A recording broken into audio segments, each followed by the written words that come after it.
dan kami ucapkan selamat datang Bapak Ibu hadirin sekalian di acara diseminasi kajian membangun ekosistem industri modul surya dalam negeri yang diselenggarakan oleh Institute for Essential Services RIBOM. Seperti yang telah disampaikan sebelumnya bahwa energi surya diproyeksikan akan menjadi tulang punggung transisi energi tidak hanya di Indonesia namun di dunia. Maka dari itu kami melihat dari ISR bahwa membangun industri modul surya dan seluruh rantai pasoknya merupakan sebuah prioritas yang penting untuk mendukung usaha transisi energi di Indonesia dan juga menangkap manfaat ekonomi yang akan didapatkan dengan tumbuhnya ekosistem industri energi surya di Indonesia.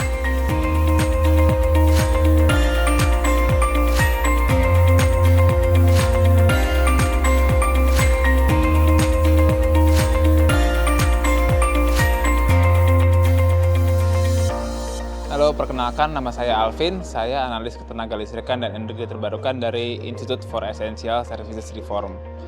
Jadi rekomendasi kami agar peta jalan industri rantai pasok fotovoltaik di Indonesia ini dapat diimplementasikan adalah yang pertama, perlu disepakati dulu kira-kira peta jalan yang secara nasional itu diresmikan dalam sebuah dokumen kebijakan sehingga semua pihak yang terlibat baik Kementerian Perindustrian, Energi Sumber Daya Mineral dan juga pihak misalnya seperti PLN dan juga BUMN lainnya itu bisa sepakat terhadap peta jalan ini.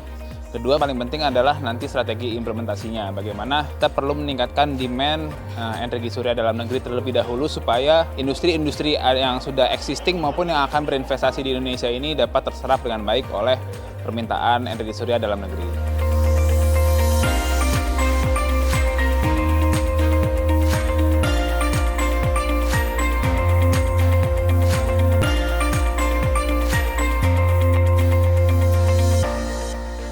Perkenalkan, nama saya Andi Erlambang, saya dari LONGi Solar. Di sini posisi saya adalah representatif LONGi Solar dari China.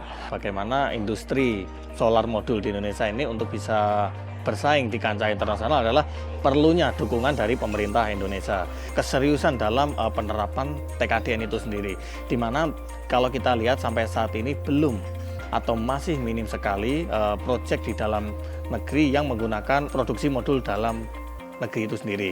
Harapan kami adalah untuk proyek-proyek di Indonesia dapat menerapkan modul dalam negeri, produksi dalam negeri. Itu satu. Dan yang kedua adalah untuk proyek rooftop maupun perusahaan yang memegang izin WILUS itu juga harus mengikuti aturan terkait dengan penggunaan produk dalam negeri. Karena market kita tidak hanya tertutup oleh market PLN tapi juga market-market dari sektor private company yang memegang izin usaha WILUS seperti itu.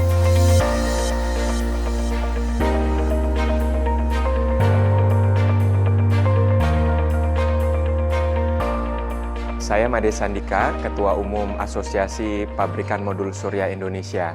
Keperluan industri Indonesia adalah terkait kepastian terhadap regulasi, kepastian terhadap demand, dan keberpihakan terhadap industri dalam negeri.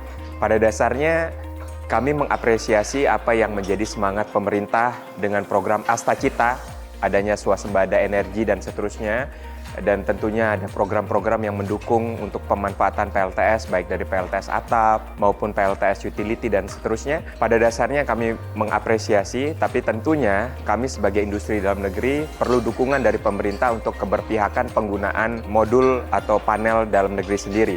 Karena tentunya dengan adanya penyerapan dalam negeri akan menumbuhkan tingkat ekonomi perekonomian yang diharapkan oleh pemerintah yang ditargetkan sebesar 8%.